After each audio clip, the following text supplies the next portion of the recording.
રાજપીપળા ખાતે હરસિદ્ધિ માતાજીના મંદિરના પ્રાગટ્ય મહોત્સવના બીજા દિવસે 141 થી વધુ વ્યંજનો પકવાનોના અનોખા અન્નકૂટ દર્શન ભક્તો માટે ખુલ્લા મૂકવામાં આવ્યા હતા, જેમાં શુદ્ધ કેળના પાણી અને ગીર ગાયના શુદ્ધ ઘીથી વૈદિક પરંપરા પદ્ધતિથી બનાવેલ વાનગી સ્વામિનારાયણ ગુરુકુળે જાતે તૈયાર કરી માતાજીના ચરણોમાં અર્પણ કરી હતી।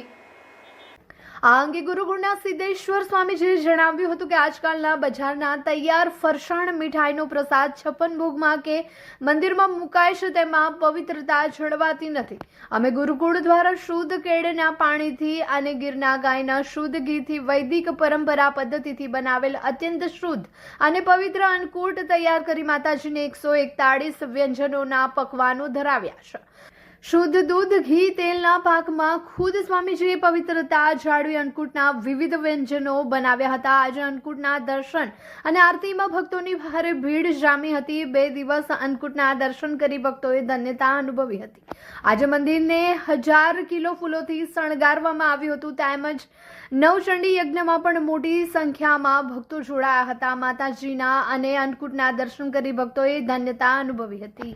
રાજપીપળા ખાતે હરસિદ્ધિ માતાના પ્રાગટ્ય મહોત્સવ નિમિત્તે 141 વાનગીઓનો મહા અન્નકૂટનું આયોજન કરવામાં આવેલું છે।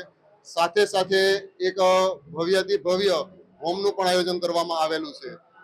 આ હરસિદ્ધિ માના પ્રાગટ્ય મહોત્સવ માટે હું દરેક ભક્તજનોને અપીલ કરું છું કે તેઓ ઉજ્જૈન ખાતે ના જઈ શકે તો અહીંયા બીજા હરસિદ્ધિ માના પ્રાગટ્ય મહોત્સવમાં આવીને એના દર્શનનો લાભો મેળવો।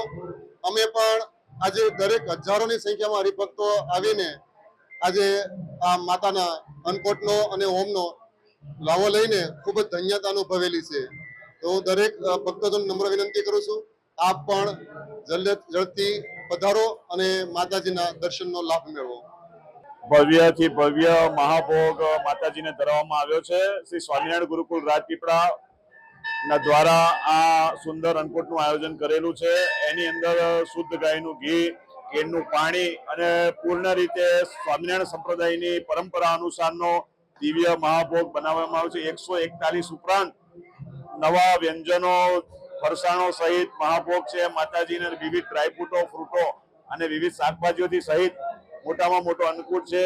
આ અન્નકૂટ કરવા પાછળ, આ અન્નકૂટને આપણે માતાજીને ધરાવવા પાછળનો એક જ હેતુ છે કે માતાજી જગતજનની કહેવાય અને વિશ્વનું જે પૂરું કરનારી માં છે, એને આપણે આજે જો જમાડ્યા હોય તો માતાજી સર્વનું, રાજપીપળા શહેરનું, આ નર્મદા વિસ્તારનું અને સમગ્ર ગુજરાતનું, રાષ્ટ્રનું રક્ષણ કરે એ હેતુથી આ સંસ્થા દ્વારા આ અન્નકૂટ રાખવામાં આવ્યો છે। અસ્તુ, ધન્યવાદ। જય સ્વામિનારાયણ। દરમિયાન કોઈ પણ પ્રકારનું સાદું પાણી વાપરવામાં નથી આવ્યું। જે આદિ અનાદિથી કેળના પાણીની પ્રથા છે, કેળનું પાણી અને ગાયના ઘીથી ને દૂધથી જ બધા ભોગો બનાવવામાં આવ્યા છે। કોઈ પણ જગ્યાએ હાથ ધોવા કે નાના મોટા પાત્ર ધોવા પણ સાદું પાણી વપરાયું નથી। એનો આ એક ખાસ પર્યાય છે માતાજી। आज की बदलती दुनिया में शिक्षा केवल डिग्री नहीं बल्कि भविष्य की तैयारी है। एक ऐसा भविष्य जो संस्कार, तकनीकी ज्ञान और मूल्यों से सुसज्जित हो। सत्र 2026 से 27 CBSE एफिलिएटेड रूमटा विद्या भवन, जहां राष्ट्रीय स्तर की शिक्षा आधुनिक सोच और नैतिक मूल्यों के साथ दी जाती है। यहां हर बच्चा सीखता है आत्मविश्वास के साथ हर फील्ड में आगे बढ़ना। Artificial intelligence, robotics and space science की अत्याधुनिक लैब्स में हम बच्चों को डिजिटल फ्यूचर के लिए तैयार करते हैं। NEP एंड NCF पर आधारित शिक्षा के माध्यम से हम बच्चों में तार्किक सोच, नवाचार और समस्या समाधान की क्षमता विकसित करते हैं और बच्चों की जिज्ञासा को हम आकाश की ऊंचाइयों तक ले जाते हैं। इंडिया में सबसे कम फीस में रूमटा विद्या भवन में हम गुणवत्तापूर्ण शिक्षा हर विद्यार्थी के लिए विश्वसनीय और सुलभ करवाते हैं।